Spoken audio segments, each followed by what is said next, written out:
নমস্কার বন্ধুরা, আজকের ভিডিওতে আপনাদের সবাইকে জানাই আন্তরিক স্বাগতম। আলুর দাম এই একটা বিষয় নিয়েই কিন্তু প্রায় সবার মাথা ব্যথা। কখনো আগুন দাম, আবার কখনো একেবারে জলের দরে। আর ঠিক এমনই এক অবাক করা পরিস্থিতি তৈরি হয়েছে ২০২৬ সালের মার্চ মাসে আলুর বাজারে।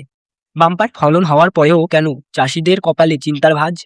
কেন তারা বাধ্য হচ্ছেন এত অল্প দামে আলু বিক্রি করতে? আজকের ভিডিওতে আমরা জানবো আলুর বর্তমান বাজার দর আর এর পেছনের আসল কারণ। তাই ভিডিওটি একদম শেষ পর্যন্ত দেখুন। বন্ধুরা, এই বছর মার্চ মাসে নতুন আলুর ফলন হচ্ছে প্রচুর পরিমাণে, কিন্তু সমস্যা হলো ফলন বেশি হওয়ায় বাজারে সরবরাহ হু হু করে বেড়ে গেছে, যার ফলে দাম পড়ে গেছে একেবারে তলানিতে।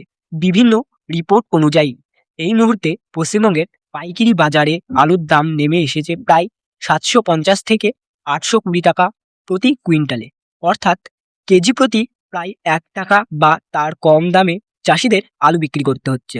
অর্থাৎ কেজি প্রতি প্রায় ১ টাকা বা তারও কম দামে চাষিদের আলু বিক্রি করতে হচ্ছে। চাষিদের অভিযোগ, এত কম দামে আলু বিক্রি করলে উৎপাদন খরচের অর্ধেকও উঠে আসছে না। সার, বীজ, শ্রম সব মিলিয়ে যে খরচ হচ্ছে তার তুলনায় এই দাম একেবারেই অপ্রতুল্য।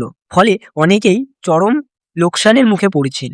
পরিস্থিতি সামাল দিতে রাজ্য সরকার সহায়ক মূল্যে আলু কেনা শুরু করেছে। টোকেন সিস্টেমের মধ্যে কুইন্টাল প্রতি প্রায় ৪৭৫ টাকা দরে আলু সংগ্রহ করা হচ্ছে।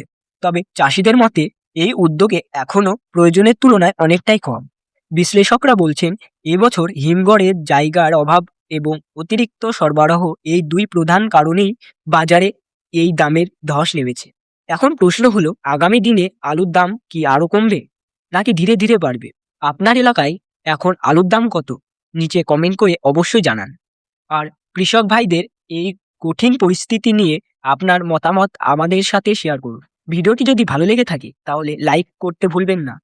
আর কৃষি ও বাজার দর সংক্রান্ত এমনই আপডেট পেতে হলে আমাদের চ্যানেলটিকে অবশ্যই সাবস্ক্রাইব করে পাশে থাকা বেল বাটনটি অল করে দেখবেন।